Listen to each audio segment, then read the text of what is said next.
नमस्कार मित्रों,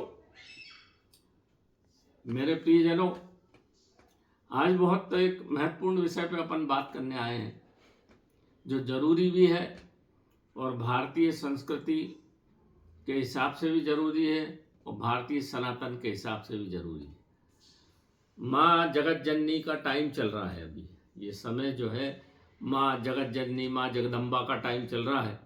इस समय वो पृथ्वी पे हैं और उनका ही प्रकाश चारों तरफ है। नवरात्र में 9 दिन, तो जब भी नवरात्र हो, गणेश जी हो, सावन हो, इस समय उसी देवता का प्रभाव इस पृथ्वी पर होता है। और जिसमें जगत जननी के बिना तो भगवान शिव भी अधूरे हैं। शिव शक्ति, बिना शक्ति के शिव कोई काम के नहीं आते। तो ये जगत जननी का टाइम है। और आपने देखा होगा इस समय जादू टोना बहुत होता है। मित्रों, बड़ा सावधान रहें, कहीं जमीन अमीन पे कुछ पड़ा हो तो उसको नागे नहीं, क्योंकि वाम मार्गी क्रियाएं बहुत होती हैं, है ना। आजकल लोगों का बुरा करने के लिए बहुत सारे लोग पैसा खर्च करते हैं। अच्छा करने के लिए तो अच्छा, क्योंकि किसी आदमी को जहर दे दो बीमार हो जाएगा, बहुत सरल काम है। किसी आदमी का मर्डर करना बहुत सरल है, मगर उसको जीवन देना बड़ा कठिन है। उसको बचाने के लिए एड़ी चोटी का जोर लगता है। इसी तरह से अच्छे कर्म करने के लिए, अच्छा लाभ लेने के लिए बहुत सारे टोना टोटका, कहीं नींबू में लौंग फंसा के उत्तर दिशा में फेंक दो, कहीं दक्षिण दिशा में फेंक दो। कहीं मैं देखता हूँ यूट्यूब पे, कहीं कहीं पीपल के झाड़ पे गाड़ी आओ तो कहीं चींटी को खिला दो। देखो, बिना नक्षत्र के कुछ नहीं होता। ये समय है, समय के हिसाब से करोगे तो सब कुछ होगा। हमेशा नहीं चलता है। इसमें कभी आपको ये नहीं बताते कि टाइम कब होना चाहिए, कैसा होना चाहिए, आदमी कैसा होना चाहिए। तब ये छोटे छोटे टोटके 5-10% काम करते, नहीं तो नहीं करते। सबसे बड़ी चीज़ है हवन। हमारी भारतीय संस्कृति में सबसे महत्वपूर्ण चीज़ है तो वह है हवन यज्ञ। हवन यज्ञ के बिना कोई काम नहीं होते। और अगर आप इसको थोड़ा सा मेहनत लगती है, थोड़ा सा हवन यज्ञ करेंगे तो उसका आशातीत लाभ मिलेगा। मैं आपको बता दूं हवन कैसे किया जाता है, क्यों किया जाता है, कब करना चाहिए।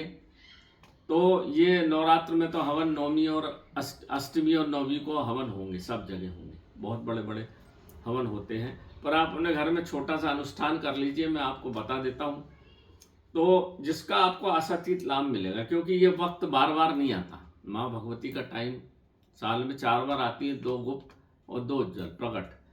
तो ये चैत्र का नवरात्र बड़ी,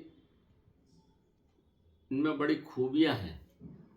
तो मैं आपको हवन के बारे में, कैसे करना चाहिए हवन सामग्री तो आपको पता ही है, परंतु करना कैसे चाहिए, किस रोग के लिए, किस बात के लिए, मैं आज बता देता हूं। तो ये अष्टमी नवमी को कर लीजिए, और आपकी इच्छा हो तो रोज कर सकते हैं। आधा 1 घंटा लगता है इसमें।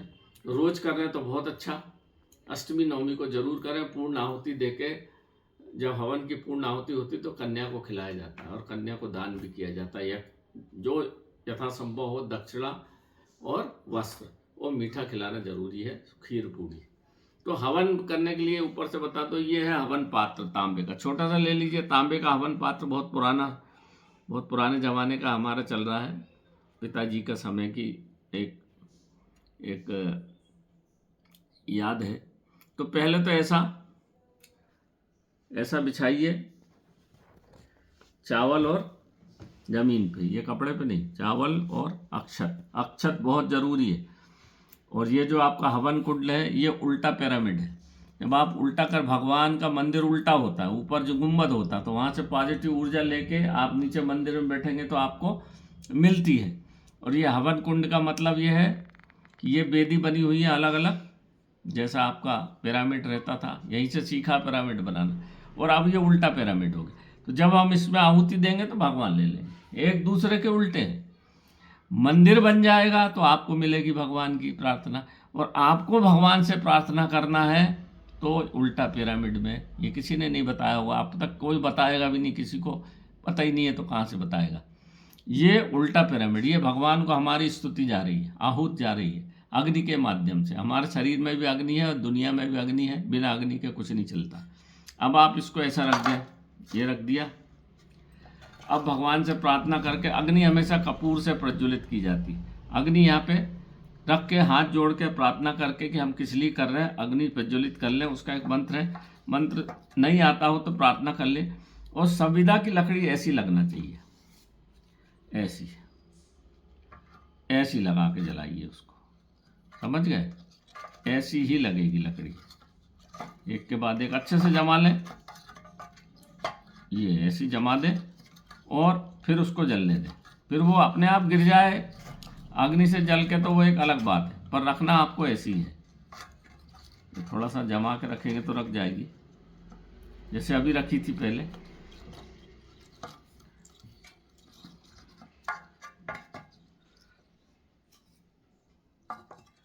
ऐसी जमाइए इसको, आग जला दी और अपन ने इसको ऐसी जमा दी। जैसे होली में जमती है ना, तो समझ जाइए ये ऐसी होली में जमाना। लकड़ी कभी ऐसी नहीं जमाना, ऐसी नहीं जनती हवन में लकड़ी है, ऐसी लकड़ी जमती चिता में, उत्तर दक्षिण। ध्यान रखिए, आपको पंडित जी, मैंने अच्छे अच्छे पंडितों को ऐसे ही करवाते देखा हवन, चिता के जैसा ऐसे ऐसे रख देते हैं लकड़ी और बस ओम नमः शिवाय शुरू। ये नहीं, ऐसे लकड़ी ऊपर है, ऊपर आपका ये पिरामिड हो गया, ऊपर ऊर्जा जा रही। आपकी प्रार्थना भी लकड़ी ऐसी रखेंगे, अग्नि ऊपर जलेगी, ऊपर जाएगी। ऐसा देते हैं चिता को अग्नि, आड़ी ऐसी लकड़ी। और मैं 90% पंडित में दावे के साथ बोलता हूँ, 90% हवन कराने वाले ऐसी उल्टी रख देते, ऐसी रख के और जला दो। फुर्सत जल्दी जल्दी किया जयराम जी की, नहीं ऐसी रखिए। विधिवत करेंगे तो फायदा मिलेगा। ध्यान से सुन लीजिए, कोई नहीं बताएगा आपको। और वीडियो को सब्सक्राइब करके सबको बताइए, क्योंकि नौवीं में पूजा करके सब लोग लाभ हो चुके। और जब तक अग्नि नहीं अच्छी जलने लगे तब तक इसमें हवन में आहुति नहीं डालना है। धुएं में अगर आप आहुति डालोगे, धुआं हो रहा है, आग नहीं बन रही है, तो वो चला जाता है राक्षसों को, असुरों को जाती है आपकी आहुति। और जब अग्नि जलती है तेज, और जब उसमें आप आहुति डालते हो तो देवताओं को जाती है। ध्यान रखना।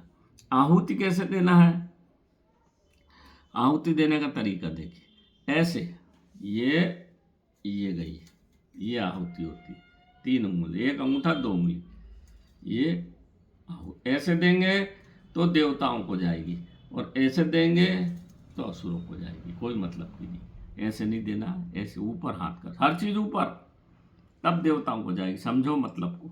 ये हो गया अग्नि जल की। अब आपको अगर घर में लक्ष्मी की कृपा चाहिए तो आपको सफ़ेद पलाश के पुष्प की आहुति देना है। ये गाय का शुद्ध घी रख लीजिए और ऐसी डंडी, उसमें डुबो के गायत्री मंत्र से आहुति देना पड़ेगा। गायत्री मंत्र तो सब जानते हैं, या ओम श्री ह्रीम क्लीम चामुंडा से दे दीजिए। 108 आहुति देना इससे, है ना।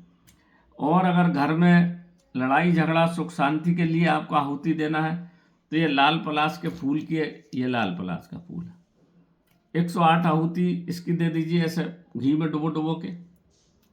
ओम श्री ह्रीम क्लीम चामुंडा, क्योंकि चामुंडा देवी का अपन पूजा कर रहे हैं 9वीं 10वीं, तो चामुंडा देवी से मन से 108 ये दे दीजिए। एक चीज़ भूल गया मैं, ये सब कुछ काम करने के पहले अपने गुरु दत्तात्रेय को जरूर याद करिए। गणेश जी की प्रार्थना करिए कि हम ये कर रहे हैं, और भगवान दत्तात्रेय, क्योंकि गुरु सबके एक ही है, उनकी करके फिर ये करना है। ये भूल गया था मैं बताना।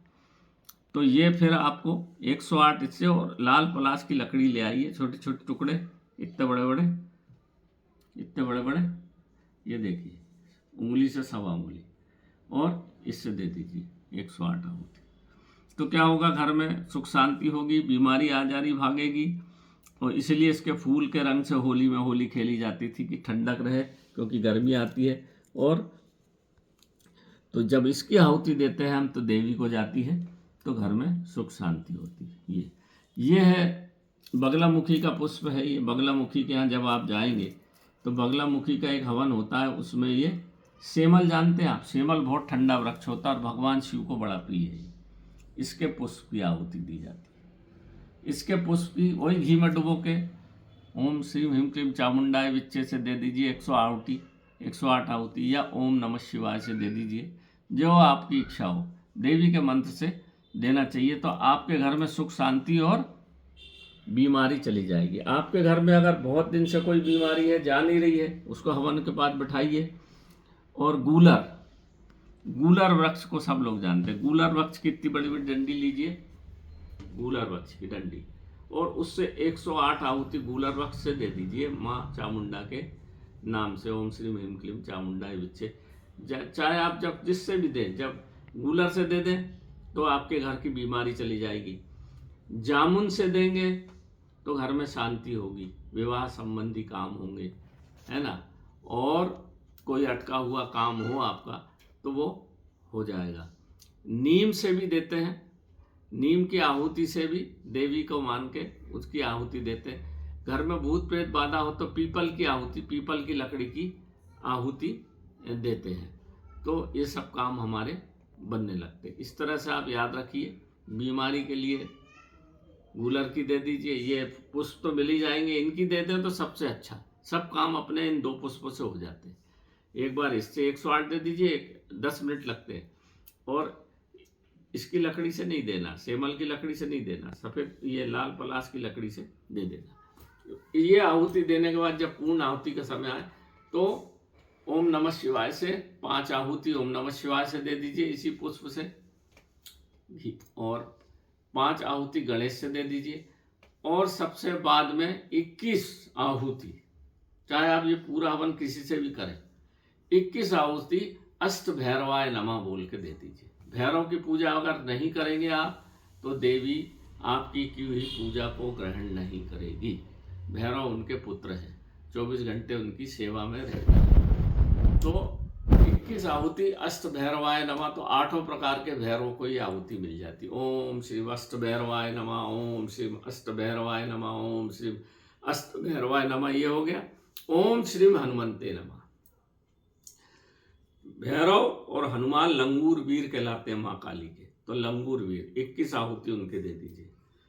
ओम श्री हनुमंते नमः, सबसे सरल मंत्र, उनकी दे दी 11 आहुति। इसके बाद आप जितना जो कुछ बचे सब हवन कुंड में डाल के और चारों तरफ से पानी फिरा के पैर पड़ लीजिए और अपनी विनती भगवान को कह दीजिए कि छोटा बड़ा हमने जो भी अनुष्ठान बोलते हैं इसको अनुष्ठान किया है, इसमें सफलता प्रदान कर।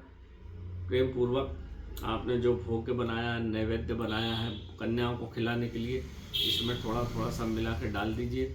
थोड़ा गाय, कुत्ता, बिल्ली और चिड़िया के लिए अलग निकाल दीजिए। इसके बाद आप कन्याओं को भोजन कराइए, यथाशीघ्र दक्षिणा दीजिए, और वस्त्र में कपड़ा से लगा के आपकी जो सामर्थ्य हो वो देना ही पड़ता है, दीजिए। उनके चरण स्पर्श करके उनको विदा करिए। ये 9 दुर्गा ही मानना चाहिए उनको, दुर्गा का स्वरूप। छोटी कन्या होना चाहिए, कन्या मतलब वो छोटी छोटी बच्चियाँ जो राजस्वला नहीं हुई हो उसको कन्या कहते हैं। तो उनका भोजन कराना बड़ा पवित्र माना जाता है और उनको दान बड़ा पवित्र माना जाता है। तो इतना छोटा सा विधान था मित्रों, इसको करें आप तो आपको बहुत लाभ मिलेगा। आप खुद करेंगे तो मिलेगा, छोटा थोड़ा सा है ही, आपको कोई बहुत बड़ा अनुष्ठान नहीं है ये, पर इसका लाभ बहुत अच्छा मिलता है। क्योंकि आप जब समझ के हम कोई काम करते हैं कि हवन क्या होता है, सामग्री क्या होती है, हवन कुंड क्या होता है, ये हवन कुंड तांबे का क्यों होता है, क्योंकि पृथ्वी का स्वरूप माना जाता है, इसको कापर को पृथ्वी का मूल स्वरूप माना जाता है, इसलिए इसको तांबे का रखते हैं।